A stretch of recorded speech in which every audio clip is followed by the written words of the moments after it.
Welcome students. आप सभी का स्वागत है। आप सभी का स्वागत है इस ऑनलाइन क्लास पे जो कि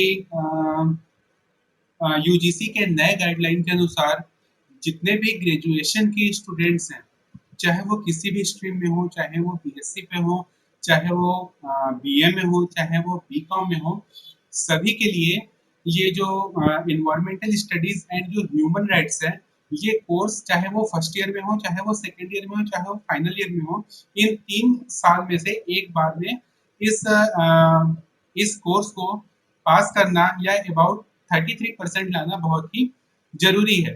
क्योंकि अगर वो इतना परसेंटाइल नहीं लाते हैं या यदि वो इस सब्जेक्ट पे पास नहीं होते हैं, तो यूजीसी के नई गाइडलाइन के अनुसार उन्हें ये डिग्री, ग्रेजुएशन की डिग्री प्रदान नहीं की जाएगी। तो इसलिए दोस्तों, मैं मैं प्रवीण यादव बिलासपुर से लाइव हूँ आपके साथ और आज एक नए टॉपिक को लेकर के आपके साथ में हूँ।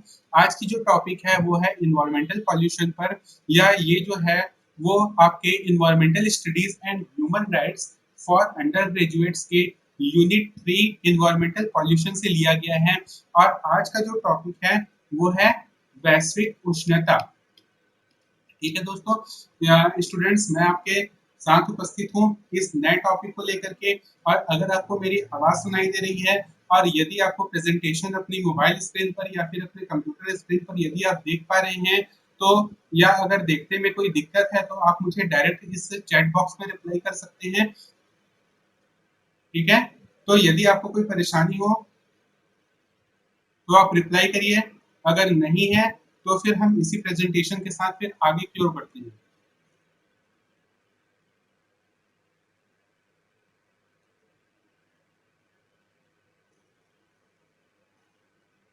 ओके दीपेंद्र कश्यप, क्या आपको प्रेजेंटेशन नहीं दिखाई दे रहा है या फिर मेरी आवाज सुनाई नहीं दे रही है या फिर वीडियो दिखाई नहीं दे रहा है? सभी को दिखाई दे रहा है? कोई प्रॉब्लम है?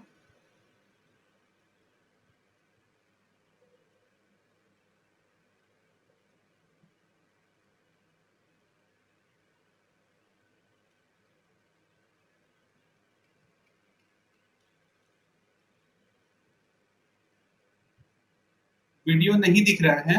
ओके, मैं यहाँ से क्लियर कर लेता हूँ।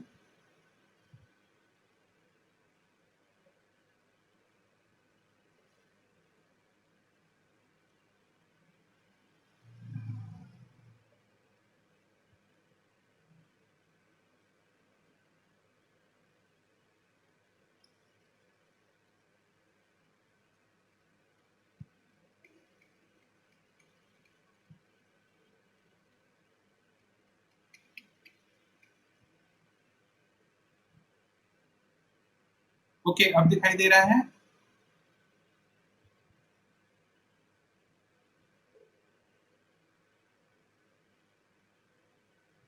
ओके, यदि आप मोबाइल का यूज कर रहे हैं तो अपनी मोबाइल पर देखिए।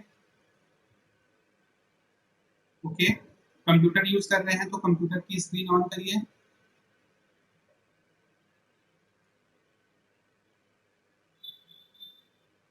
ओके, तो चलिए अब हम स्टार्ट करते हैं इस टॉपिक के साथ। ग्लोबल वार्मिंग, जो कि इन्वायरमेंटल पॉल्यूशन यूनिट 3 से लिया गया है। और ये environmental studies and human rights के आपका एक टॉपिक है जो कि आपको किसी भी, आप किसी भी ग्रेजुएशन के कोर्स में हो, यदि आप फर्स्ट ईयर में हो, चाहे वो सेकेंड ईयर में हो, चाहे वो फाइनल ईयर में हो, जब भी आप कॉलेज में एडमिशन लेते हैं तब आपको इस जो सब्जेक्ट है इन्वायरमेंटल के ऊपर, इन्वायरमेंटल स्टडीज के ऊपर, इसे आपको 33% के साथ आपको पास करना होता है। यदि आप नहीं पास कर पाते हैं तो आपको यूजीसी के गाइडलाइन के अनुसार आप डिग्री के लिए फुलफिल आप नहीं हो पाएंगे। ठीक है, तो स्टूडेंट्स, बच्चों, आप जो भी टॉपिक पढ़ाया जा रहा है उसको आप ध्यान से पढ़िए। और ध्यान से पढ़ने के साथ साथ आपको नोट्स भी बनाना बहुत जरूरी है, क्योंकि आपको यदि पढ़ाई करनी है तो आप नोट्स के साथ तैयारी कीजिए, जो आपको आगे परीक्षाओं की तैयारी में जो निश्चित तौर पर आपको फायदा दिलाएगा।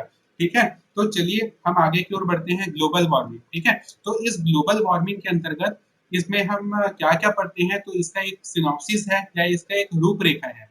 ठीक है। तो इसके अंतर्गत हम सबसे पहले इंट्रोडक्शन पढ़ेंगे कि ग्लोबल वार्मिंग का कहाँ से ये शुरू होती है, ग्लोबल वार्मिंग का कॉन्सेप्ट क्या है, इसके अंदर की जो मेन थ्योरी है वो कहाँ से आती है, इसको हम इंट्रोडक्शन के अंतर्गत पढ़ेंगे। इसके बाद हम पढ़ेंगे ग्रीन हाउस इफेक्ट क्या होता है या पौधा घर प्रभाव क्या होता है। ठीक है, तो ग्रीन हाउस प्रभाव या ग्रीन हाउस इफेक्ट जो कि ग्लोबल वार्मिंग से ही रिलेटेड है, उसके बारे में हम थोड़ी सी जानकारी इसमें लेंगे। फिर नेक्स्ट आता है वैश्विक उष्णता का अर्थ कि ग्लोबल वार्मिंग का अर्थ क्या होती है। फिर नेक्स्ट टॉपिक है उसकी परिभाषा, हम उसकी डेफिनेशन पढ़ेंगे। अलग अलग जो साइंटिस्ट है उन्होंने इसकी कुछ परिभाषा दी है, उस परिभाषा को हम लिखेंगे।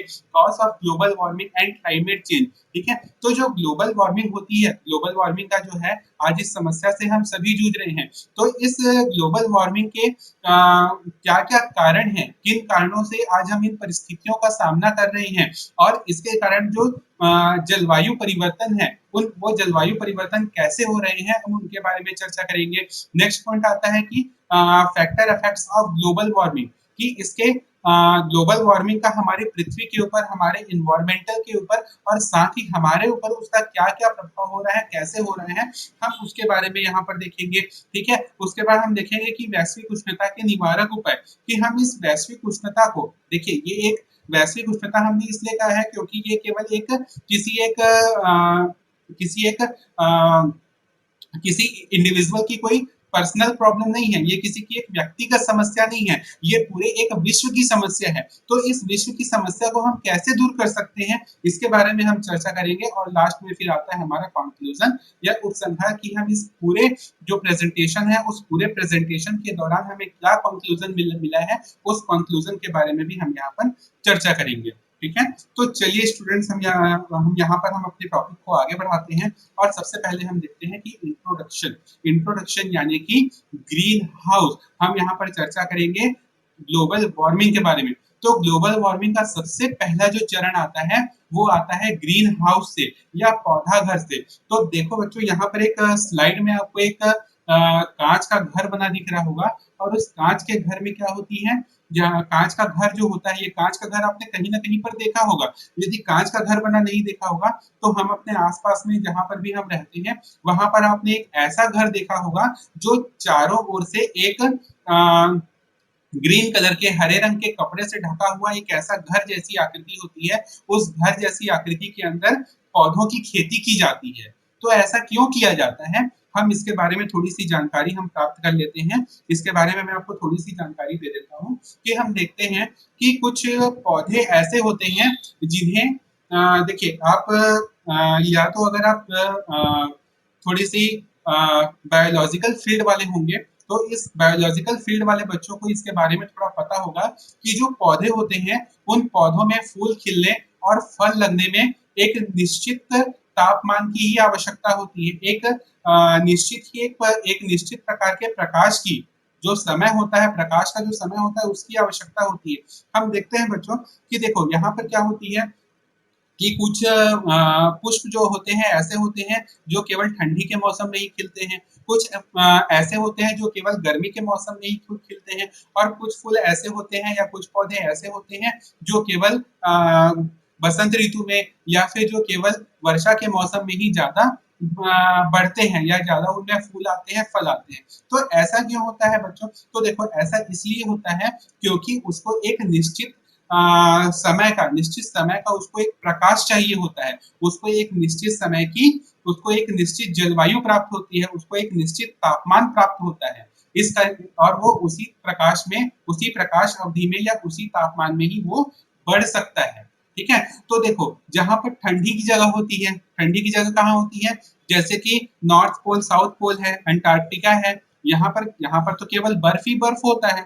तो भाई यहाँ पर हम पौधों की खेती कैसे कर सकते हैं, तो यहाँ पर इन पौधों की खेती करने के लिए इसी ग्रीन हाउस टेक्निक का ही उपयोग किया जाता है। ठीक है, तो देखते हैं कि ये ग्रीन हाउस होता क्या है। तो ये ग्रीन हाउस वास्तव में एक उष्मारोधी दीवारों का बना हुआ एक ऐसा कमरा होता है जिसकी छत या दीवारें जो होती हैं वो कांच की बनी होती है या फिर पारदर्शी प्लास्टिक की ही बनी होती है। तो इसका ऐसा क्यों किया जाता है? क्या कारण है कि उसकी छत और दीवार कांच की ही बनी होती है या केवल प्लास्टिक की ही बनी होती है? तो इसका कारण ये होता है कि जो सूर्य की जो प्रकाश होती है, यदि अगर आप केमिस्ट्री से रिलेटेड होंगे या विज्ञान से अगर आप जुड़े हुए होंगे तो आप ये बिल्कुल ही जानते होंगे कि जब हम सूर्य के प्रकाश को किसी प्रिज्म में से होकर गुजारते हैं तो वो 7 अलग-अलग रंगों में विभाजित हो जाता है। जैसा कि आप इंद्रधनुष में भी देखे होंगे, बरसात के दिनों में जो इंद्रधनुष बनता है, उसमें कैसा होती है, हमें 7 अलग-अलग रंगें दिखाई देती हैं। लेकिन वो 7 अलग-अलग रंग हमें क्यों दिखाई देती हैं? क्योंकि वो दृश्य प्रकाश होती हैं। ठीक है? और इसी कारण ऐसा माना जाता है कि जो सूर्य की किरणें जो होती हैं, वो इन्हीं 7 रंगों से मिलकर ही बनी होती हैं और इन्हीं 7 रंगों के कारण ही सूर्य का प्रकाश कैसा होता है? सफेद कलर का होता है या फिर वो हमें वैसे ही दिखाई देता है। ठीक है? लेकिन लेकिन हम यहाँ पर दृश्य प्रकाश तक ही सीमित नहीं रहेंगे। हम सूर्य के प्रकाश के उन घटकों तक भी जाते हैं जो हमें दिखाई नहीं देती। जैसे कि एक्स-रेज़ होती हैं, अवरक्त किरणें होती हैं, पराबैंगनी किरणें भी होती हैं। ये सभी किरणें जो होती हैं वो हमें दिखाई नहीं देती। तो देखो देखो बच्चों यहाँ पर एक चीज ये है कि जो अवरक्त किरणें जो होती हैं, अवरक्त किरणें अदृश्य होती हैं, वो हमें दिखाई नहीं देती।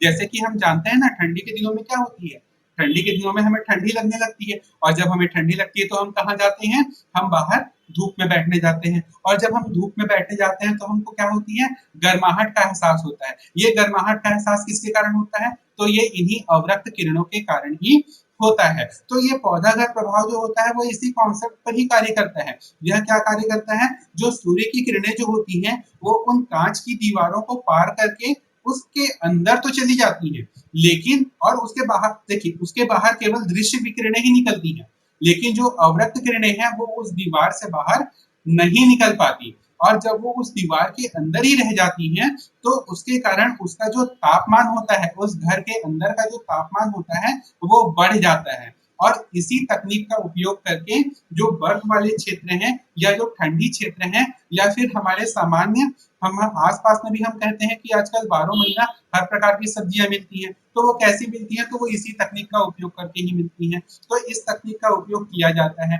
ठीक है? अब देखिए लास्ट पैराग्राफ में लिखा हुआ है कि हरित गृह का प्रयोग उन देशों में किया जाता है जहां पर शरद काल में ताप के अभाव में फलों और सब्जियों के पौधों की उपयुक्त वृद्धि और बीजों का अंकुरण नहीं होता है। जैसे कि मैंने पहले बताया था कि प्रत्येक प्रकार के पौधों को बीजों को अंकुरित होने के लिए बढ़ने के लिए एक निश्चित काल के प्रकाश की और एक निश्चित तापमान की ही आवश्यकता होती है। ठीक है, वो उन्हीं प्रकाश और प्रकाश अवधि और तापमान में ही वृद्धि कर पाते हैं। तो इस तकनीक का उपयोग ग्रीन हाउस या पौधाघर तकनीक का उपयोग उन्हीं पौधों को उन्हीं बीजों के अंकुरित होने के लिए ही इसका उपयोग किया जाता है।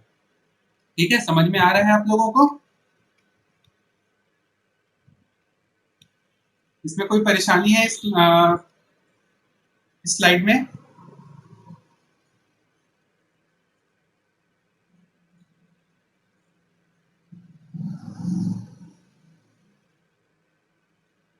ठीक है, हम आगे की ओर बढ़े। चलिए चलिए हम आगे की ओर बढ़ते हैं। ये तो हो गया ग्रीन हाउस। ठीक है, अब हम देखते हैं कि ये ग्रीन हाउस प्रभाव होता क्या है। ठीक है, हमने पौधा घर देखा। पौधा घर क्या है? कांच या ऊष्मरोधी दीवारों का बना हुआ कमरा है जहां पर सूर्य की किरणें प्रवेश करती हैं, परंतु उससे संलग्न अवरक्त किरणें उसके अंदर ही रह जाती हैं, जिसके कारण उसका तापमान बढ़ने लगता है। इसका सीधा सा एग्जाम्पल मैं आपको ये दे सकता हूँ कि जैसे मान लीजिए आप लोगों के घरों के आसपास कुछ भी जो सामाजिक कार्यक्रम वगैरह होते हैं, उन सामाजिक कार्यक्रमों में आप वहां पर गए होंगे।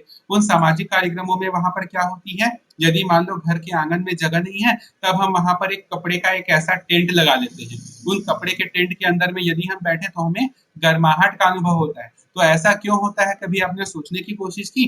तो ऐसा इसीलिए होता है क्योंकि वहां पर सूर्य की किरणें तो प्रवेश करती हैं, लेकिन उससे संबंधित जो अवरक्त किरणें होती हैं वो उसी के अंदर ही रह जाती हैं और उसी के अंदर ही रहने के कारण वहां क्या होती है, तापमान में बढ़ोतरी होने लगती है। ठीक ऐसा ही हमारी पृथ्वी के वातावरण में भी होता है। जैसा कि हमारे आसपास का वातावरण है बच्चों, आप लोग अभी देखे होंगे कि अभी क्या है, बरसात का मौसम चल रहा है, लेकिन बरसात के मौसम में क्या हमेशा बरसात ही हो रही है? नहीं हो रही है। अभी आप पिछले एक हफ्ते से देख रहे होंगे आकाश में क्या होती है, बादल रहते हैं। उन बादलों के कारण क्या होती है, धूप की जो गर्मी होती है वो बहुत ही ज्यादा महसूस होती है। क्यों क्यों महसूस होती है? क्योंकि सूर्य की किरणें तो हमारी पृथ्वी के वायुमंडल में प्रवेश कर जाती हैं और वायुमंडल से होते हुए वो हमारी पृथ्वी की सतह पर आकर के टकराती हैं और वहां से वो परावर्तित हो जाती है।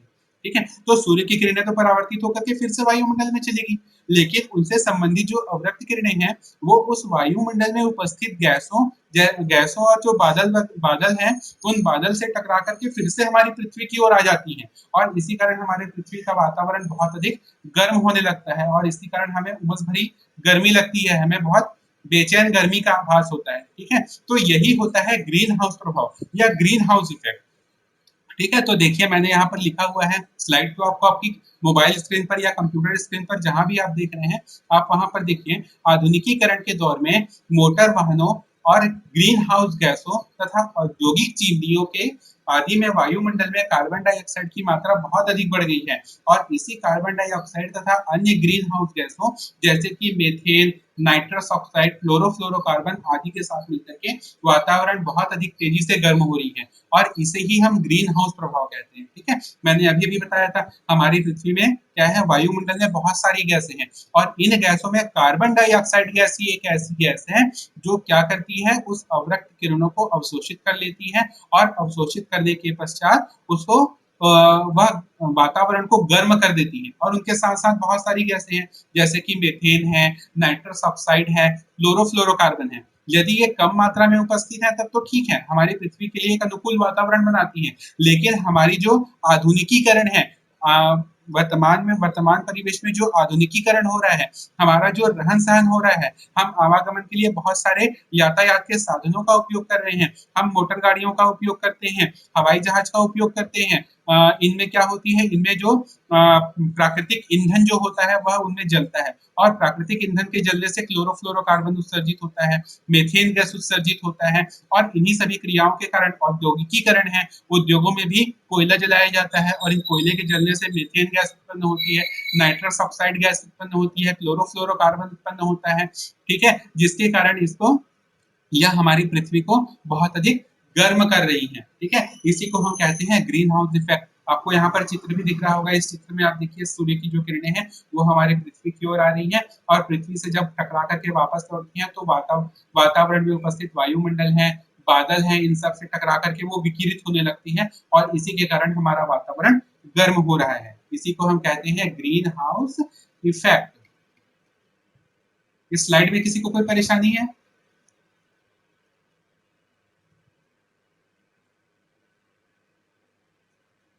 ओके नहीं है तो फिर हम आगे की ओर बढ़ते हैं। बिल्कुल सिंपल सा कॉन्सेप्ट है, आराम से समझ सकते हैं। ठीक है, और मैं बार बार ये कह रहा हूँ कि जब भी आप नोट्स बनाते हैं तो नोट्स बनाते हैं तो जैसे कि अभी क्लासेस हो रही हैं तो क्लास हो रही है तो जैसे जैसे मैं कह रहा हूँ वैसे वैसे ही नोट्स मत बनाइए। उसको आप क्या करिए, या तो आप अपने मोबाइल स्क्रीन पर या तो अपने मोबाइल पर आप उसको रिकॉर्ड कर सकते हैं या फिर आप जो स्लाइड है उसका आप स्क्रीनशॉट भी ले सकते हैं या फिर ये जो सेशन है वो सेशन जो चल रहा है वो सेशन खत्म होने के बाद फिर वो धीरे धीरे इसी साइट पे ही इसी ऐप पे ही वो अपलोड हो जाएगी, वहां से आप इसे बाद में भी देख सकते हैं।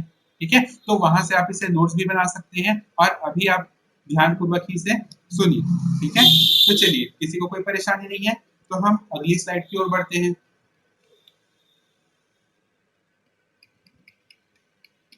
ठीक है, अब हम अगली स्लाइड की ओर बढ़ते हैं। इसके बाद आता है मीनिंग ऑफ ग्लोबल वार्मिंग, वैश्विक उष्णता का क्या अर्थ है। तो देखिए यहाँ पर आपके सामने में एक जो स्लाइड है उसमें एक पिक मैंने डाला हुआ है। इसमें पिक से आप बिल्कुल आसानी से समझ सकते हैं। यहाँ पर हमारी पृथ्वी है, पृथ्वी के चारों तरफ क्या है, बहुत सारी गैसों का आवरण है। ठीक है, बहुत सारी गैसों का आवरण है। अब देखिए वहां पर क्या हो रहा है कि जो सूर्य है, सूर्य की किरणें उस वातावरण से होकर के हमारी पृथ्वी तक पहुंच रही हैं और हमारी पृथ्वी से वो टकरा करके वापस भी लौट रही हैं, विकिरित हो रही हैं। तो जब वो विकिरित होती हैं तब उसका कुछ भाग तो उस वातावरण को पार कर जाता है, लेकिन कुछ भाग उस वायुमंडल के द्वारा अवशोषित हो जाता है, जिसके कारण हमारी पृथ्वी का वातावरण लगातार गर्म हो रहा है। इसी को हम कहते हैं ग्लोबल वार्मिंग। ठीक है, हमारी पृथ्वी में ऊर्जा का मुख्य स्रोत क्या है?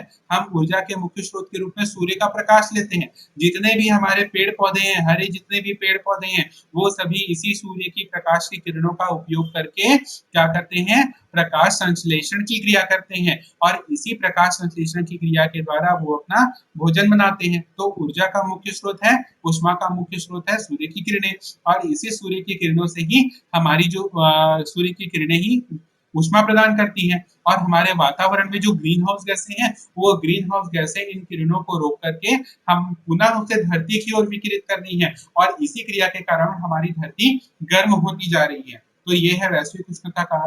आगे बढ़ते हैं, वैश्विक उष्णता की परिभाषा। ठीक है, तो वैश्विक उष्णता की परिभाषा क्या हो सकती है?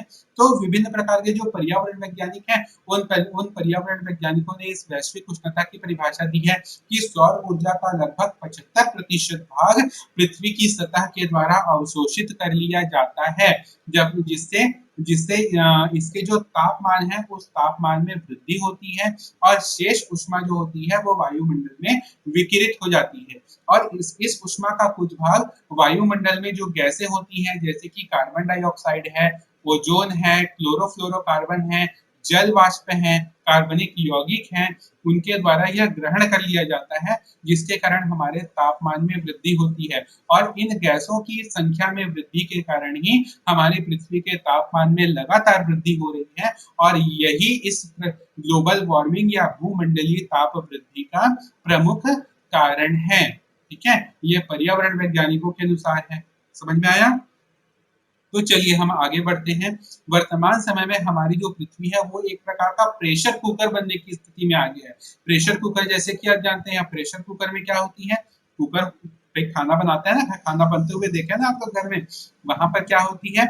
वहां पर प्रेशर दाल बनाने के लिए हम प्रेशर कुकर यूज करते हैं। प्रेशर कुकर में क्या होता है? अंदर में हम जो भी हमें पकाना रहता है हम वो डाल देते हैं, उसके साथ हम उसमें पानी डाल देते हैं, फिर उसकी ढक्कन को बंद करके हम उसे गर्म होने के लिए चढ़ा देते हैं। अब वहां पर क्या होती है, कभी आपने जानने की कोशिश की है सीटी कैसे बजती है कुकर की? हम्म, तो देखिए वहां पर हम जो उसमें पानी जो डालते हैं वो गर्म होकर के भाप बनने लगती है और भाप क्या होती है भाई? भाप हल्की होती है। तो जब वो हल्की होती है और जब कोई भी चीज हल्की होगी तो क्या होगी? वो ऊपर की ओर उठेगी और जैसे ही भाप ऊपर की ओर उठना शुरू होती है तो भाई ऊपर से तो ढक्कन बंद है।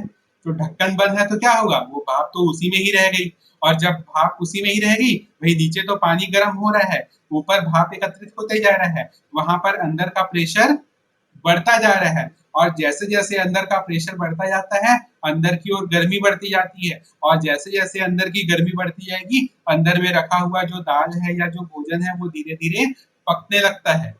ठीक है, वैसे ही हमारे साथ भी होना शुरू हो चुका है। हम ये जो हमारी धरती है वो एक प्रेशर कुकर की भांति काम करने लगती है और प्रेशर कुकर कैसा होता है बच्चों? प्रेशर कुकर में धीरे धीरे आसपास का वातावरण गर्म होने लगता है और इसी ग्रीन हाउस गैसों के कारण ही हमारी जो पृथ्वी का तापमान है वो धीरे धीरे गर्म होने लगा है और गर्म होने के कारण ही वह प्रेशर कुकर की जैसी स्थिति में आ चुका है। ठीक है, और इसी क्रिया के कारण ही हमारे वातावरण का औसत जो तापमान है वह औसत तापमान बढ़ गया है। ठीक है, और नीचे देखिए मैंने क्या लिखा हुआ है, मैंने लिखा है कि जो पृथ्वी की जो सतह का जो तापमान है वो मुख्य रूप से आने वाली सौर विकिरणों और पृथ्वी से परावर्तित सौर विकिरणों के संतुलन पर निर्भर करता है। कि भाई यदि मान लो कोई विकिरण पृथ्वी पर आ रही है, वो पृथ्वी की सतह से टकरा रही है और टकराने के बाद उसका कुछ हिस्सा सतह के द्वारा सोख लिया जाता है और सोखने के बाद कुछ हिस्सा वातावरण में भी छोड़ दिया जाता है। तो जब वो वातावरण में छोड़ दिया जाता है तो क्या होता है भाई? आ रहा है और जा रहा है, इससे क्या है? संतुलित है। भाई आ रहा है, टकरा रहा है और वापस जा रहा है, इससे हमारे जो वातावरण का जो तापमान है वो संतुलित है। यदि मान लो ये संतुलित नहीं रहा, भाई आ रहा है ठीक है, टकरा रहे हैं और टकराने के बाद वो वातावरण में जा रहे हैं, लेकिन वातावरण के बाद वो फिर से हमारी पृथ्वी की ओर ढकेल दिया जा रहा है। तो इससे क्या हो रहा है? हमारी पृथ्वी का तापमान बढ़ रहा है और यही होता है ग्लोबल वार्मिंग। समझ में आया? कोई परेशानी इसमें? नहीं है। तो चलिए हम अपनी अगली स्लाइड की ओर बढ़ते हैं। वैश्विक उष्णता और जलवायु परिवर्तन के कारण, ठीक है भाई, हमारी वैश्विक उष्णता के कारण क्या है? तो मैंने अभी अभी आपको बताया कि जो वैश्विक उष्णता है वो किसके कारण होती है, वो हमारे ग्रीन हाउस गैसों के कारण ही होती है। और ग्रीन हाउस गैसों में क्या क्या आती है, तो देखिए ग्रीन हाउस गैसों के अंतर्गत कार्बन डाइऑक्साइड है, मीथेन है, क्लोरोफ्लोरोकार्बन है और वाटर है, ठीक है। जो हमारी पृथ्वी का जो वातावरण है, उस वातावरण में जो मुख्य गैसें होती हैं, उन मुख्य गैसों में यही 5 घटक ही होते हैं। नाइट्रोजन है, ऑक्सीजन है, जल वाष्प है, कार्बन डाइऑक्साइड है और मीथेन है। तो देखो बच्चों, इसमें से जो नाइट्रोजन और ऑक्सीजन होती है, जो हमारी पृथ्वी के वातावरण में सर्वाधिक मात्रा में उपस्थित रहती है, तो ये जो गैसें होती हैं वो नॉन ग्रीन हाउस गैसें होती हैं। नॉन ग्रीन हाउस गैसों से तात्पर्य ये है कि इन गैसों के कारण हमारी पृथ्वी के वातावरण में या उसके तापमान में वृद्धि नहीं होती है, और इसकी संख्या लगभग 99% है।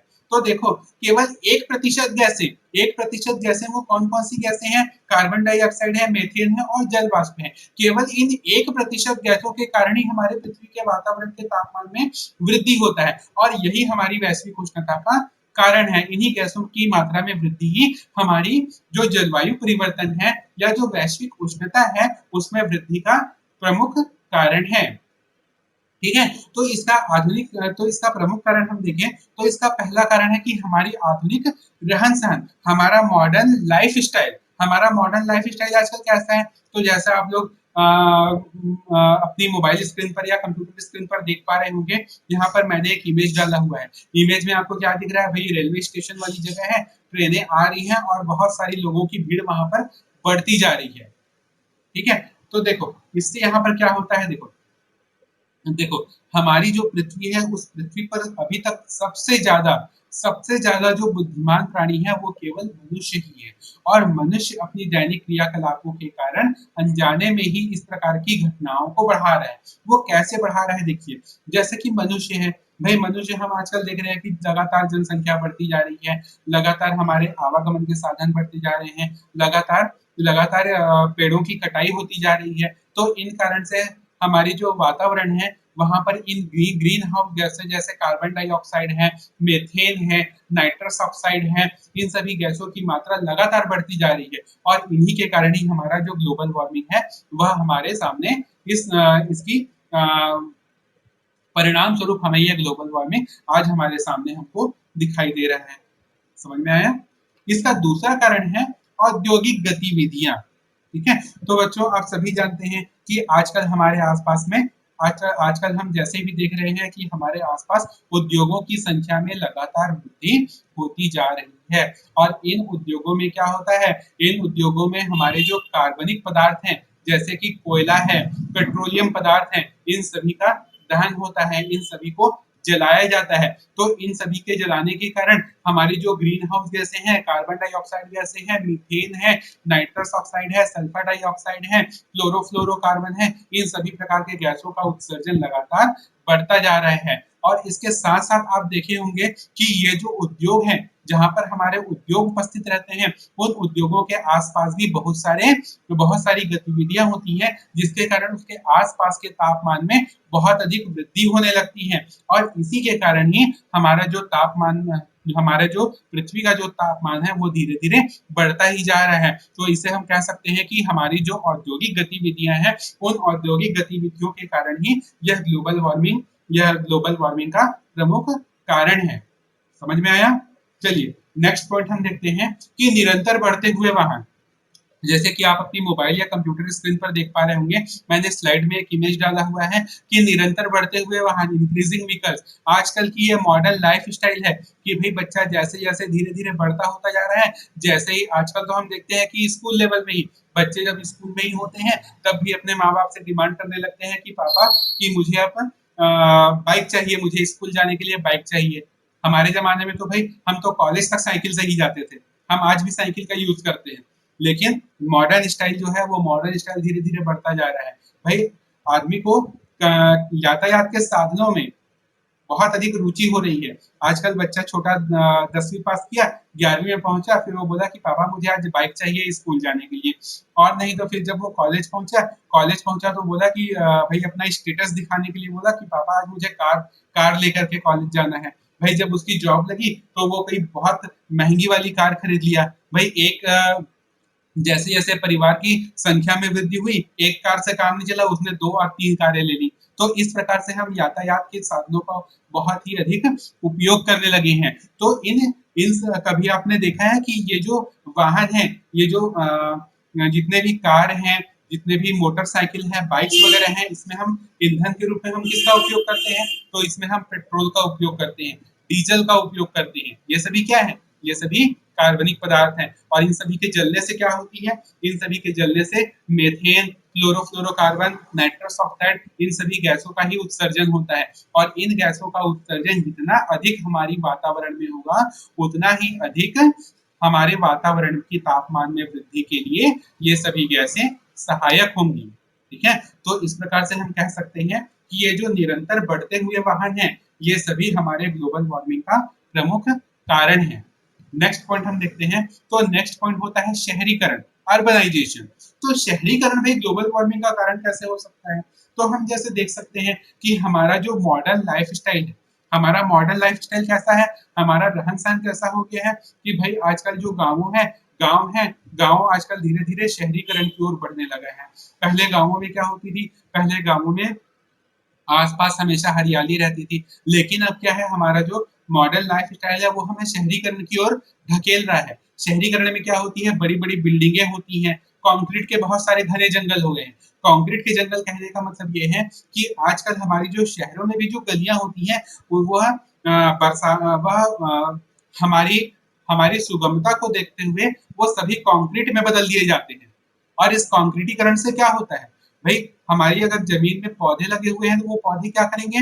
वो पौधे उस सूर्य के प्रकाश को अवशोषित करेंगे। सूर्य के प्रकाश को अवशोषित करके वो क्या करेंगे?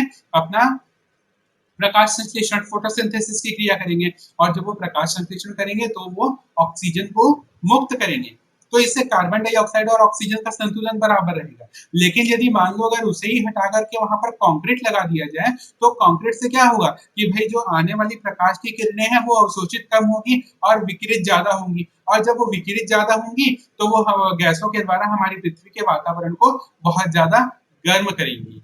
ठीक है? इसके अलावा हमारा जो दूसरा पॉइंट, आप दूसरा इसमें जो आप चित्र देख रहे हैं, इसमें आप देख रहे हैं कि हम ऊर्जा के साधनों का बहुत अधिक उपयोग कर रहे हैं। यानी कि हमारी जो आजकल की जो मॉडर्न लाइफस्टाइल है वो चमक-धमक की ओर बढ़ती जा रही है। और इसी चमक-धमक के कारण हम क्या करते हैं, विभिन्न प्रकार के लाइटों वाली बल्ब का भी उपयोग करते हैं। जैसे कि हैलोजन बल्ब होता है। इन सभी बल्बों में क्या होती है, उत्कृष्ट गैसें, अगर आप केमिस्ट्री के स्टूडेंट होंगे तो आप जानते होंगे उत्कृष्ट गैसें क्या होती हैं। ये सभी गैसें इसमें भरी होती हैं। इनसे क्या होती है, तापमान विकिरित होती है। इससे आसपास का तापमान बढ़ जाता है। भाई आप अपने खुद के घर में भी एक प्रयोग कर सकते हैं। क्या प्रयोग करिए, आप एक कमरे में सीएफएल बल्ब, एलईडी बल्ब लगाइए और दूसरे कमरे में जो पुराना जो फिलामेंट वाला जो बल्ब होता है उसको लगाइए। फिर आप देखिए दोनों ही कमरों के तापमान में क्या अंतर होता है। तो इस प्रकार से हमारे आसपास का जो वातावरण है उसके तापमान में धीरे धीरे वृद्धि होती जा रही है। तो इस प्रकार से हम कह सकते हैं कि जो शहरीकरण है, अर्बनाइजेशन है, यह जो क्रिया है, यह भी हमारी पृथ्वी के तापमान में लगातार वृद्धि कर रहा है। समझ में आया? नेक्स्ट पॉइंट हम लेते हैं कि धुआं उगलती हुई चिमनियां। ठीक है? ये बिल्कुल वैसा ही है, औद्योगिकीकरण से जुड़ा हुआ है। जैसा कि हम अपने आसपास देखते जा रहे हैं, उद्योगों की संख्या में लगातार वृद्धि होती जा रही है। और इन उद्योगों में हम क्या करते हैं, पेट्रोलियम पदार्थों का दहन करते हैं और इसी से ही ऊर्जा या विद्युत हमें प्राप्त होती है। लेकिन आप कभी जानते हैं कि इनमें बड़ी बड़ी जो चिमनियां होती हैं वो क्यों लगी होती हैं? तो ये जो बड़ी चिमनियां जो होती हैं, इनसे ये जो कोयला जो होता है, जो पेट्रोलियम पदार्थ जो होता है, इनके जलने से जो धुआं होता है, उस धुएं को वातावरण में मुक्त कर दिया जाता है। अब देखिए कि इस धुआं में होता क्या क्या है। तो इस धुआं में बहुत सारे कण होते हैं, बहुत सारे धूल और मिट्टी धूल और मिट्टी के कण होते हैं, धूल और मिट्टी के साथ साथ इसमें कार्बन डाइऑक्साइड होता है। भाई कार्बनिक पदार्थ जलेगा तो कार्बन डाइऑक्साइड तो बनेगा ही, तो कार्बन डाइऑक्साइड होता है। नाइट्रोजन होता है तो nitrous oxide, nitrogen dioxide, nitrogen trioxide, ये सब होते हैं। सल्फर होता है तो सल्फर से सल्फर डाइऑक्साइड निकलता है, ठीक है। इस प्रकार से क्लोरोफ्लोरोकार्बन भी निकलता है। बहुत सारी प्रकार की गैसें हैं जो इन्हीं चिमनियों के माध्यम से हमारे वातावरण में मुक्त कर दिया जाता है, और इन्हीं गैसों की वृद्धि के कारण ही ये सभी ग्रीन हाउस गैसें हैं। तो यदि ग्रीन हाउस गैसों की संख्या हमारे वातावरण में बढ़ेगी तो निश्चित रूप से हमारे आसपास के तापमान में वृद्धि होगी। समझ में आ रहा है? ठीक है, तो ये होता है आपका वैश्विक उष्णता के कारण। इसमें किसी को अगर कोई परेशानी है तो बता सकते हैं।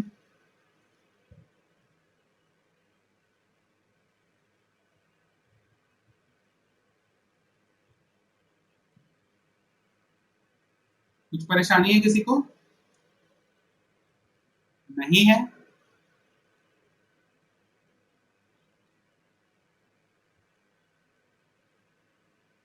चलिए आगे की ओर बढ़ते हैं। ठीक है, चलिए अब इसके बाद फिर नेक्स्ट पॉइंट आता है कि वैश्विक उष्णता के दुष्प्रभाव।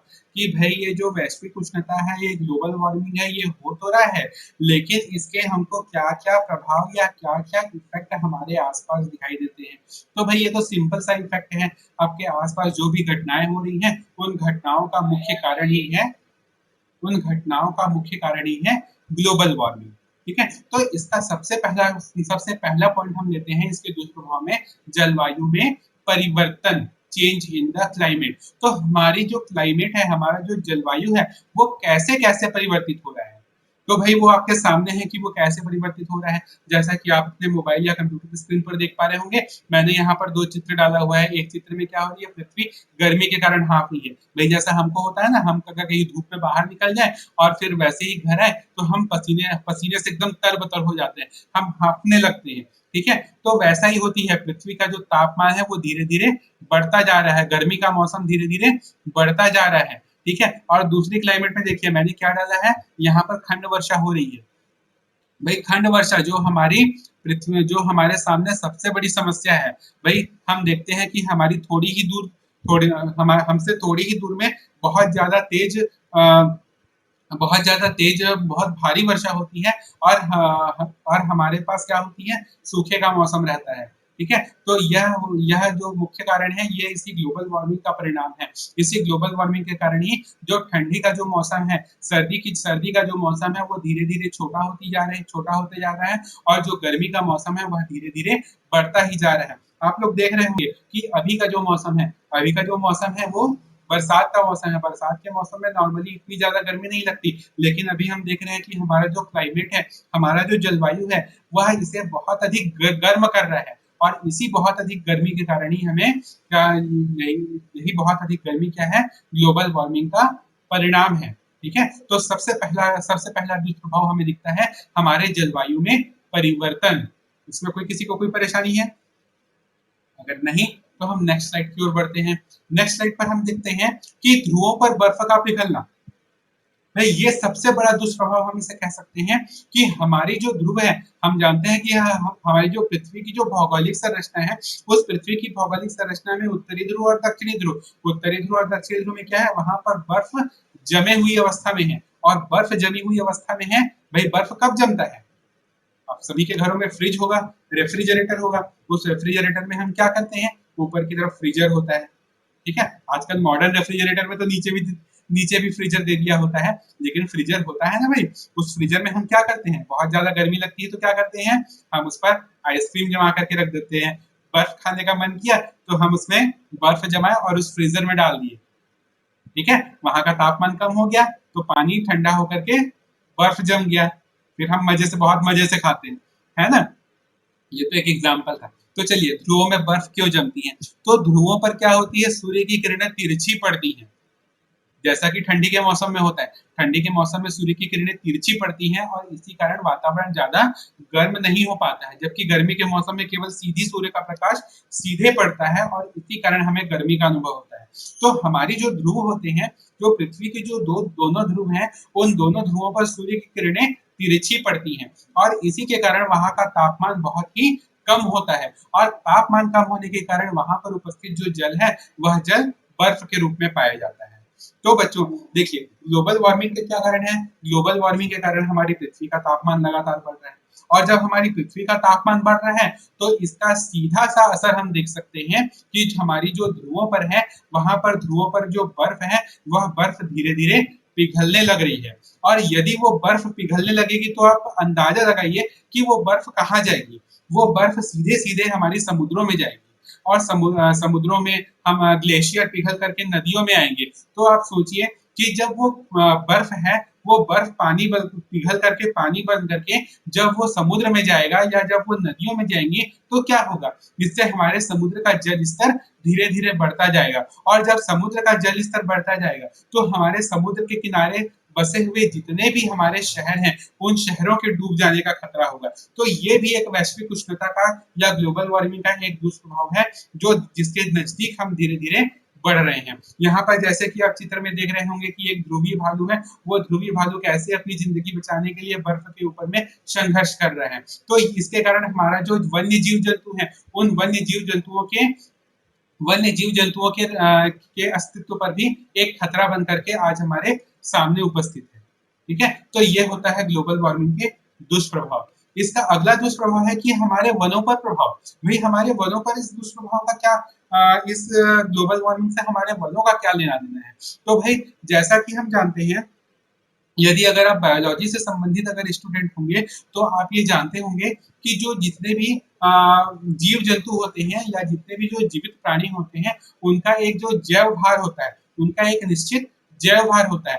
तो हमारे इस लगातार तापमान में वृद्धि के कारण जो हमारे जो वन है, हमारे जो हरे भरे पेड़ पौधे हैं उनके जैव भार में कमी आती जा रही है और उसी जैव भार में कमी के कारण उनकी जो क्रियाएं हैं, जैसे कि भोजन बनाने की जो क्रियाएं हैं वो सभी क्रियाएं क्या होती हैं, धीरे धीरे कम पड़ती जा रही हैं। भाई जैसे कि अगर आप सिंपल से आप अपने ऊपर ही अप्लाई करिए, यदि जो आपकी जो क्रियाएं हैं, मान लीजिए आपकी जो पाचन शक्ति है, आपकी पाचन शक्ति कम हो गई तो क्या होगा आपके साथ, आप जरा इसकी कल्पना कीजिए। अगर आपकी पाचन शक्ति कम हो गई तो आप कुछ भी खाएंगे वो सही समय पर या ढंग से वो पच नहीं पाएगा, आपको हजम नहीं हो पाएगा और यदि वो खाना हजम नहीं हो पाएगा तो आपको कई प्रकार की बीमारियां आपको हो सकती हैं।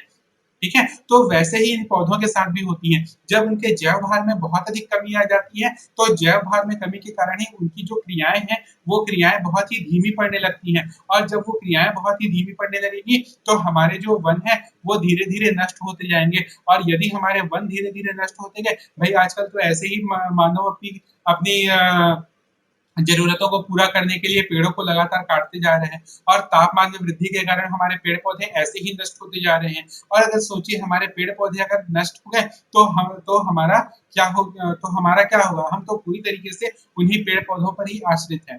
तो ये आप एक कल्पना कीजिए कि यदि सारे पेड़ पौधे खत्म हो गए तो हमारा अस्तित्व रहेगा क्या? हमारा अस्तित्व बिल्कुल भी नहीं रहेगा। तो यही है हमारा वैश्विक उष्णता का दुष्प्रभाव जो वनों के नष्ट होने से हमारे सामने हमको दिखाई दे रहा है। इसका जो अगला दुष्प्रभाव हम देखते हैं वो है मौसम में अनिष्टकारी परिवर्तन। अब ये मौसम में अनिष्टकारी परिवर्तन कैसे होंगे? तो इसका जैसे कि आप अपने मोबाइल स्क्रीन पर देख पा रहे होंगे, मैंने यहाँ पर लिखा हुआ है चक्रवाती तूफानों की उत्पत्ति। अब आपको यहाँ पर एक कॉन्सेप्ट समझना होगा कि ये चक्रवाती तूफानों की उत्पत्ति का ग्लोबल वार्मिंग से क्या लेना देना है भाई। तो जैसे कि आप अभी देखे होंगे भाई, अभी जो वर्तमान ही हमारा जो पिछला साल गया है उसमें आप लोगों ने देखा होगा कि ठंडी के मौसम में भाई कभी भी बारिश हो जाती थी।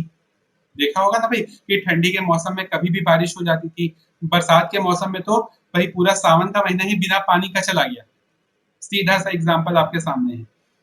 भाई अगस्त के महीने में, जुलाई और अगस्त के महीने में कोई बारिश हुई है क्या? बिल्कुल भी नहीं हुई है। जो बारिश हुई है वो केवल अगस्त के आखिरी में, केवल अगस्त में ही हुई है। जुलाई में बिल्कुल भी बारिश नहीं हुई है।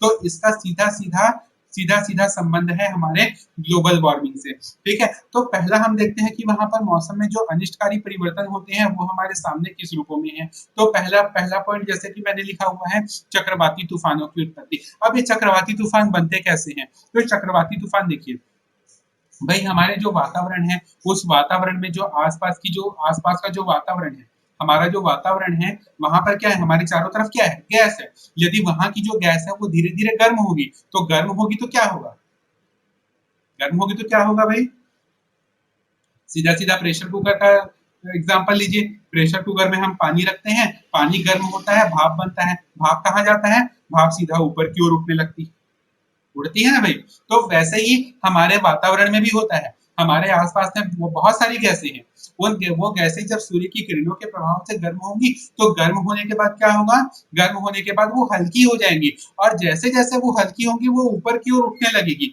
और जैसे जैसे वो ऊपर की ओर उठने लगेगी भाई नीचे का स्थान तो खाली हो जाएगा, भाई नीचे का स्थान खाली होगा ना, तो और जो खाली जगह होती है वहां का जो दबाव होता है वो कैसा होता है, वहां का दबाव जो होता है वो बहुत ही क्या होती है, कम हो जाता है। और जब दबाव कम होता है तो क्या होती है, अगर आप साइंस के स्टूडेंट हैं, विज्ञान के अगर आप छात्र हैं, तो आपको ये पता होगा कि जो गैसें जो होती हैं वो हमेशा अधिक दाब से कम दाब की ओर ही बहती हैं।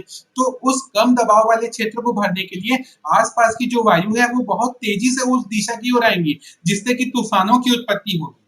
ठीक है, और भाई उस हवा के साथ साथ हमारे आसपास की जो वायु है, वहां पर वायु तो है, लेकिन उस वायु के साथ साथ वहां पर जलवाष्प भी है, वो सभी जलवाष्प धीरे धीरे गर्म होकर के ऊपर की ओर उठेंगे, और जब वो ऊपर की ओर उठेंगे तो वो आपस में संघनित होकर के बादलों का निर्माण करेंगे, और इस प्रकार से एक बहुत ही तेज चक्रवाती तूफान की उत्पत्ति भी होती है। नीचे कम दबाव का क्षेत्र रहता है और ऊपर अधिक दबाव का क्षेत्र रहता है, और हवाएं हमेशा कम दबाव के क्षेत्र सॉरी अधिक दबाव के क्षेत्र से कम दबाव के क्षेत्र की ओर तेजी से गमन करती हैं। इसी के कारण ही चक्रवाती तूफानों की उत्पत्ति होती है। और ये जो चक्रवाती तूफान होते हैं इसकी गति हम जानते हैं लगभग 200 से 300 किलोमीटर प्रति घंटा की रफ्तार से ये हवाएं चलती हैं। और अभी आप देखते हैं बच्चों कि यदि इतनी तेज गति से हवाएं चली तो हमारे आसपास का जो वातावरण है उसका क्या होगा, भाई पेड़ पौधे उखड़ करके उड़ने लगते हैं।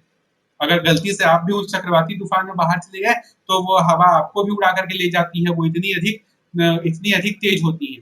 ठीक है, दूसरा पॉइंट मैंने लिखा है ऊंची समुद्री लहरों का उठना। भाई अगर आसपास का दबाव कम होगा तो उस दबाव को भरने के लिए आसपास का जो वातावरण है वो तेजी से उस दिशा की ओर जाएगा, और जब वो तेजी से जाएगा तो तूफान की उत्पत्ति होगी, और इसी तूफानों से ही समुद्र में बहुत ज्यादा ऊंची ऊंची लहरें उठती हैं, और जिसके कारण हमारे समुद्र के आसपास बसे हुए जो शहर है वहां पर इन समुद्रों का पानी भर जाता है, जिसके कारण वहां पर बाढ़ जैसी स्थितियां उत्पन्न हो जाती हैं। तीसरा पॉइंट मैंने लिखा हुआ है तेज बारिश का होना। भाई अगर चक्रवाती तूफान आएंगे, कम दबाव का क्षेत्र बनेगा, तो जाहिर सी बात है कि वहां पर बहुत तेज बारिश होगी, और यदि बहुत तेज बारिश हुई तो जैसा कि मैंने 4 पॉइंट लिखा है कि अचानक बाढ़ का आ जाना, जैसा कि नॉर्मल परिस्थितियों में होता है, बहुत ज्यादा तेज बारिश होगी तो हमारी नदियों का जल स्तर बहुत तेजी से बढ़ेगा, और अगर नदियों का जल स्तर तेजी से बढ़ा तो तो वहां पर अचानक बाढ़ की स्थिति भी उत्पन्न हो सकती है। तो इस प्रकार से ये मौसम में जो अनेक प्रकार के अनिष्टकारी परिवर्तन है, ये अनिष्टकारी परिवर्तन जो होते हैं ये भी वैश्विक उष्णता के दुष्प्रभाव के रूप में आज हमारे सामने है। समझ में आया, मौसम में अनिष्टकारी परिवर्तन। अब नेक्स्ट पॉइंट आता है पालक कार्यकी पर प्रभाव। ठीक है, जैसा कि मैंने पहले बताया है कि वन्य जो होते हैं बहुत अधिक गर्मी होती है, बहुत अधिक तापमान में वृद्धि होती है, जिसके कारण उनके जैव भार में कमी आ जाती है, और जैव भार में अगर कमी होगी तो पौधे क्या होंगे, उनको विभिन्न प्रकार की बीमारियां अपनी चपेट में ले लेंगी। भाई आप सीधे सीधे अपना एग्जाम्पल खुद लेकर के देखिए, यदि आपकी जो क्रियाएं हैं, आपका जो पाचन क्रियाएं हैं, यदि वो धीमी पड़ गई तो क्या होगा, यदि वो धीमी पड़ गई तो आपकी प्रतिरक्षा तंत्र भी निश्चित रूप से इस पर प्रभाव पड़ेगा, आपकी प्रतिरक्षा तंत्र कमजोर पड़ जाएगी। अगर आपकी प्रतिरक्षा तंत्र कमजोर पड़ गई तो विभिन्न प्रकार की बीमारियां आपको घेर लेंगी। ठीक ऐसा ही केस होता है हमारे पौधों के साथ भी। जब पौधों की चयापचय क्रियाएं जो होती हैं, उनकी जो उपापचय क्रियाएं जो होती हैं, यदि वो धीमी पड़ गई तो क्या होगी, उसमें विभिन्न प्रकार की बीमारियां लग जाएंगी। ठीक है, उसमें क्या होगी, मौसम में परिवर्तन के कारण बहुत सारी बीमारियां उत्पन्न होगी, उस पर कीट पतंगे लग जाएंगे, और यदि वो बीमारियां उत्पन्न हुई तो इसका सीधा सा असर पड़ेगा उसके उत्पादन पर। इसको आप सीधे सीधे इस तरीके से ले सकते हैं कि भाई आप सभी छात्र मुश्किल से मैं देख रहा हूँ कि हमारे जो मैक्सिमम स्टूडेंट है वो मैक्सिमम स्टूडेंट ग्रामीण क्षेत्र से ही आते हैं। तो हमारे जो ग्रामीण क्षेत्र के स्टूडेंट हैं वो इस बात से भली भांति परिचित होते हैं कि भाई हम खेती कैसे करते हैं। हम खेती करते हैं तो यदि हम खेती में यदि यदि हमारे खेतों को कोई बीमारी लग गई, फसलों को कोई बीमारी लग गई या उनमें कोई कीड़ा लग गया तो इसका सीधा सीधा असर हमारे उपज पर पड़ेगा। ठीक है, तो हम क्या करते हैं, हम वहां पर बहुत सारे प्रकार के रासायनिक उर्वरक, बहुत सारे प्रकार की सॉरी बहुत सारी प्रकार की दवाइयां उपयोग करते हैं और इन दवाइयों का दुष्प्रभाव हम पर भी पड़ता है और उसके साथ साथ उन पौधों पर भी पड़ता है। तो इस कारण हमारे उपज में कमी होने लगती है और यही होता है वैश्विक उष्णता का दुष्प्रभाव, जो पादप कारिकी के रूप में, उपज में कमी के रूप में आज हमारे सामने है। ठीक है, नेक्स्ट पॉइंट आता है परजीवी पर आधारित बीमारियां। बिल्कुल सीधा सा सिंपल सा ट्रिक है भाई, अगर मौसम में अगर परिवर्तन होगा, मौसम में अगर परिवर्तन होगा तो हमारे आसपास में जितने भी जो परजीवी हैं वो परजीवी की संख्या में लगातार वृद्धि होती जाएगी। तो और इससे जो परजीवी है, परजीवी की संख्या में लगातार वृद्धि होगी और इसका सबसे सीधा सा असर इन हम मानव जाति को ही पड़ता है।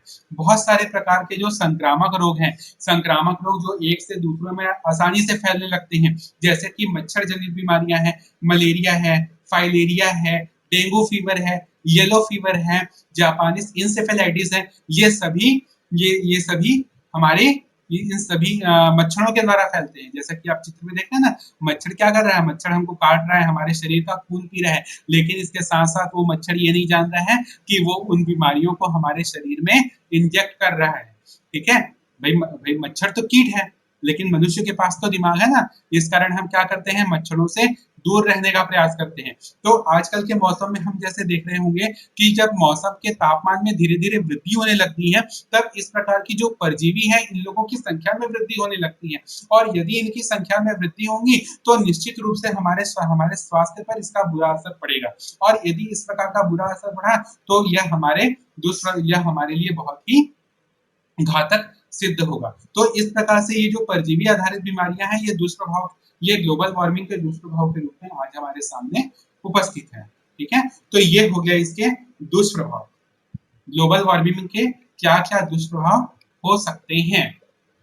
अगर इसमें किसी को कुछ परेशानी है तो वो बता सकते हैं, किसी को कुछ समझ में ना आया हो या फिर कुछ परेशानी हो।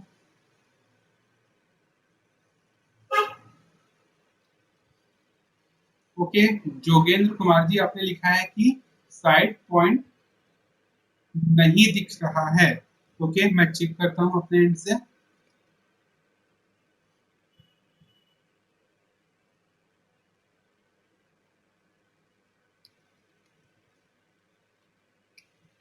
ओके जोगेंद्र, मेरी तरफ से तो बिल्कुल सही है, साइड पॉइंट बिल्कुल सही है। अगर आप मोबाइल से देख रहे हैं तो अपनी मोबाइल स्क्रीन को जरा सेटअप कर सकते हैं उस परिस्थिति में। यदि आप फुल स्क्रीन में देख रहे हैं तो फुल स्क्रीन को स्विच करके नॉर्मल नॉर्मल मोड में स्विच करिए। यदि आप कंप्यूटर स्क्रीन में देख रहे हैं तो फुल स्क्रीन मोड को आप शॉर्ट स्क्रीन मोड में कर सकते हैं तो उससे आपको दिखने लगेगा। ठीक है, और अगर किसी को कोई परेशानी, यदि मेरी आवाज क्लियर नहीं आ रही है या अगर प्रेजेंटेशन दिखने में दिक्कत हो रही है तो मुझे बता सकते हैं। ठीक है, समझ में आ रहा है सब कुछ अच्छे से? ठीक है, चलिए हम प्रेजेंटेशन में और आगे बढ़ते हैं। ठीक है, अब नेक्स्ट पॉइंट आता है कि वैश्विक उष्णता के निवारक उपाय। भाई हमको वैश्विक उष्णता क्या है, ग्लोबल वार्मिंग क्या है, किस कारण से होता है और इसके क्या क्या दुष्प्रभाव है, ये हमने अभी तक देख लिया। अब हम देखते हैं कि भाई ये दुष्प्रभाव तो है, तो भाई हम इससे कैसे बच सकते हैं, ये दुष्प्रभावों को हम कैसे टाल सकते हैं। तो इनको देखने के लिए हमारे पास बहुत सारे उपाय हैं और सबसे सीधा, सबसे अच्छा और सबसे सस्ता उपाय है बड़े पैमाने पर वृक्षारोपण के द्वारा। भाई आजकल बहुत सारी सरकारी संस्थाएं हैं, बहुत सारी ऐसी सरकारी के साथ साथ प्राइवेट संस्थाएं भी होती हैं जो आजकल वृक्षारोपण पर जोर देती हैं। तो वृक्षारोपण पर जोर देने का कारण क्या है? वृक्षारोपण पर जोर देने का यही कारण है कि हमारा जो वातावरण है, हमारे वातावरण में क्या हो, सभी चीजें पूर्ण रूप से संतुलित स्थिति में हो। यदि वो संतुलित नहीं होंगी, उसका संतुलन बिगड़ेगा, तो उसका दुष्प्रभाव किसी न किसी रूप में निश्चित ही हमारे सामने उपस्थित होगा। जैसा कि मैंने लिखा हुआ है कि एक वैज्ञानिक रिसर्च के अनुसार या एक वैज्ञानिक अनुसंधान के अनुसार ये कहा गया है कि लगभग 120 मिलियन हेक्टेयर क्षेत्रफल का वन प्रति वर्ष लगभग 780 मिलियन टन वायुमंडलीय कार्बन डाइऑक्साइड को अपने अंदर भंडारण कर लेता है।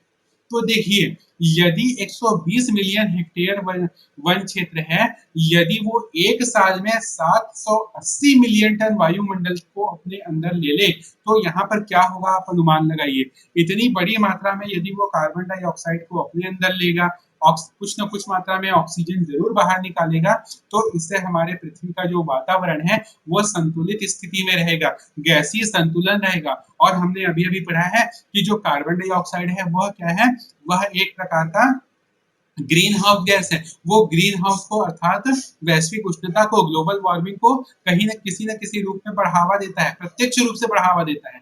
तो यदि हमें ग्लोबल वार्मिंग को कंट्रोल करना है, उससे बचना है, तो इसका सबसे अच्छा उपाय है कि हम बड़े पैमानों पर वृक्षारोपण कर लें। ये वृक्षारोपण हमें केवल ग्लोबल वार्मिंग से ही नहीं बचाता, बहुत सारे ऐसे कारण हैं, बहुत सारी ऐसी आपदाएं हैं जिससे हमें ये बचा सकता है। तो हमें आज ही इसके निवारक उपाय कर लेने चाहिए। सबसे पहले हमारे आसपास जितने भी पेड़ पौधे हैं, हम उनकी रक्षा करने का संकल्प लें, और उसके साथ साथ हम नए पौधे लगाने का काम, हम वृक्षारोपण का काम भी हम अपनी तरफ से कर सकते हैं।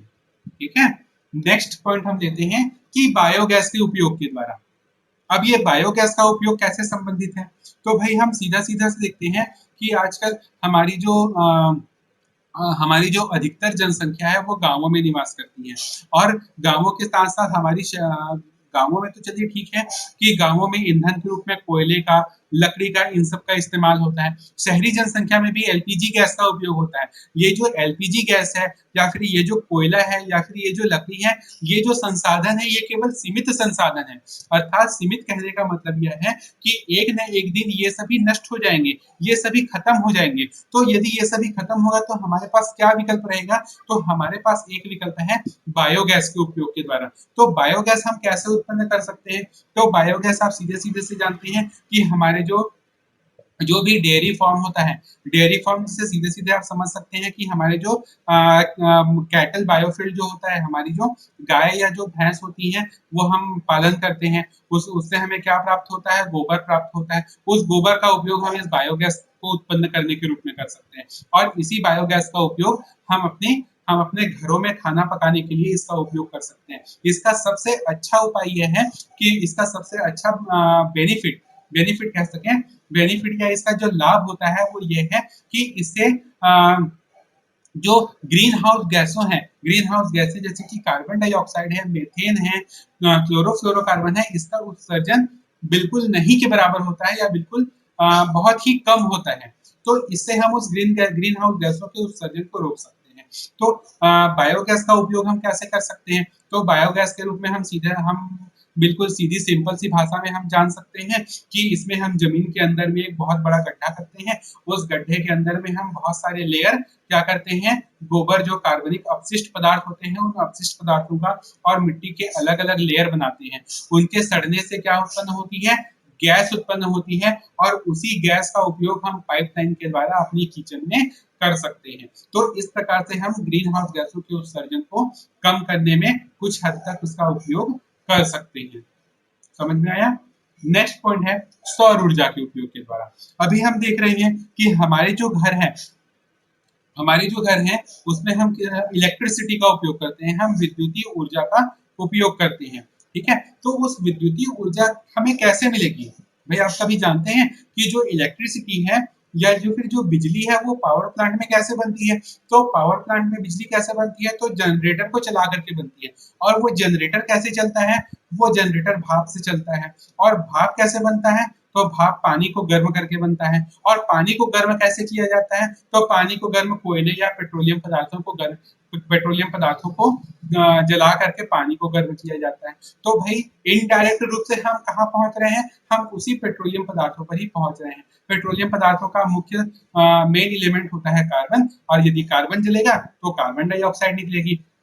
उसमें नाइट्रोजन भी होता है, तो नाइट्रस ऑक्साइड नाइट्रोजन डाइऑक्साइड जैसी गैस निकलेगी। सल्फर होता है तो सल्फर डाइऑक्साइड जैसी गैस निकलेगी। इस प्रकार विभिन्न प्रकार की गैस जो सभी ग्रीन हाउस गैसें हैं, और यदि ये ग्रीन हाउस गैसें हमारे वातावरण में निकलेंगी तो निश्चित रूप से हमारी पृथ्वी के तापमान में वृद्धि होगी। तो इनसे बचने के लिए हम सौर ऊर्जा को एक विकल्प के रूप में ले सकते हैं। सौर ऊर्जा जैसे कि हम जानते हैं ये क्या है? नवीनीकरणीय ऊर्जा का एक स्रोत है। नवीनीकरण कहने का अर्थ यह है कि जो सूर्य की ऊर्जा है वो लगातार हमें मिलती ही रहेगी, तो क्यों ना हम इस सौर ऊर्जा का उपयोग अपनी विद्युत ऊर्जा के रूप में हम कर सकते हैं।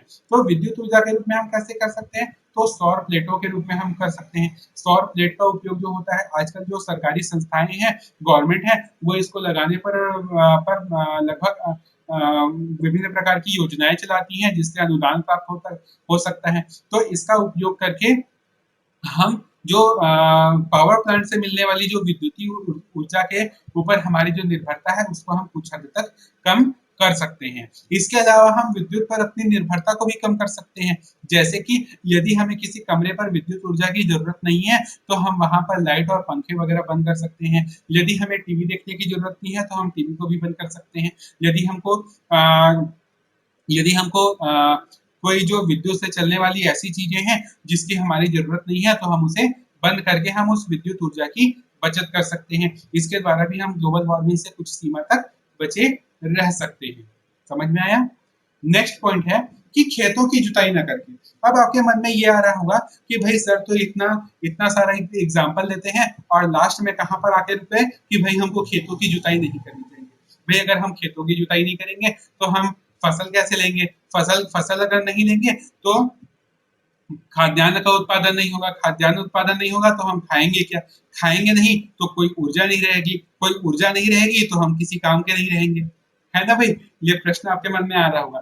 तो यहाँ पर इसका एक यदि मैं सीधा सा एक वैज्ञानिक रिसर्च एक एग्जांपल दूं तो एक रिसर्च एग्जांपल के अनुसार ये बताया गया है कि हर साल यदि एक खेत को कोई किसान 1 हेक्टेयर खेत को यदि कोई किसान जुताई करता है तो उससे लगभग 2.7 मिलियन टन कार्बन डाइऑक्साइड हवा में घुल जाती है। और मैंने आपको अभी भी बताया है कि ये जो कार्बन डाइऑक्साइड गैस है यह क्या है? ग्रीन हाउस गैसें हैं। तो यदि ग्रीन हाउस गैसें वातावरण में जितनी अधिक मात्रा में होगी ग्लोबल वार्मिंग भी उतनी ही अधिक बढ़ेगी।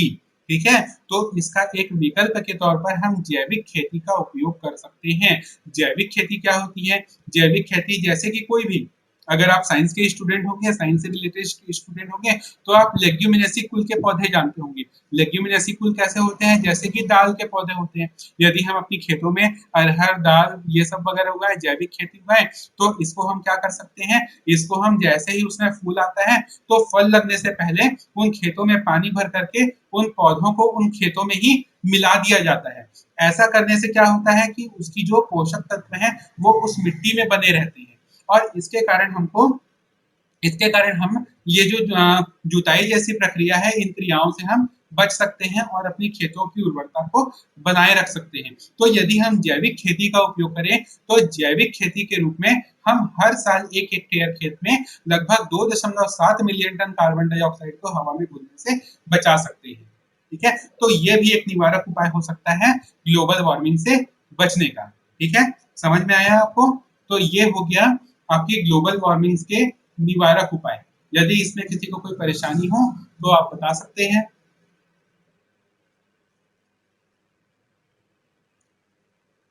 ठीक है? हम अब आगे बढ़ते हैं, नेक्स्ट स्लाइड की ओर बढ़ते हैं। तो नेक्स्ट स्लाइड जैसे कि हम देखते हैं, नेक्स्ट स्लाइड जैसे आता है उपसंहार या कंक्लूजन। तो इसका कंक्लूजन यही है बच्चों कि देखिए ये जो ग्लोबल वार्मिंग है ये एक व्यक्तिगत समस्या नहीं है, ये किसी एक इंसान की पर्सनल प्रॉब्लम नहीं है, ये कोई एक व्यक्तिगत समस्या नहीं है, ये एक वैश्विक समस्या है। इस ग्लोबल वार्मिंग से केवल एक व्यक्ति प्रभावित ना होकर के पूरी पृथ्वी पर जितने भी जीव हैं वो सभी प्रभावित हो रहे हैं। तो इस प्रकार के जो प्रयास हैं वो केवल एक व्यक्तिगत प्रयास ना होकर के एक सामूहिक प्रयास होना चाहिए। ठीक है? यदि हम देखें तो वायुमंडल में वर्तमान में अगर हम देखें वैज्ञानिक रिसर्च के अनुसार, तो वैज्ञानिक रिसर्च के अनुसार वर्तमान में कार्बन डाइऑक्साइड की जो मात्रा है वो लगभग 340 ppm है। ppm का मतलब होता है पार्ट्स पर मिलियन। 1 मिलियन में लगभग 340 भाग किसका है? कार्बन डाइऑक्साइड का है, जो कि लगातार बढ़ती जा रही है। हमारी इस क्रियाकलापों के कारण लगातार यह बढ़ती जा रही है और ऐसा अनुमान है कि इसकी मात्रा लगभग सन 2030 तक, मतलब आने वाले 10 सालों में इसकी मात्रा लगभग दोगुनी, लगभग 640 ppm तक हो सकती है। और इस प्रकार इसके तापमान में वृद्धि से ऐसा होने के कारण अगले 10 सालों में हमारे तापमान में लगभग 4 से 5 डिग्री सेंटीग्रेड की वृद्धि हो सकती है। अब आप सोचिए, यदि हमारे तापमान में 1 डिग्री सेंटीग्रेड की भी वृद्धि हो जाती है तो हमें बहुत अधिक गर्मी होने लगती है।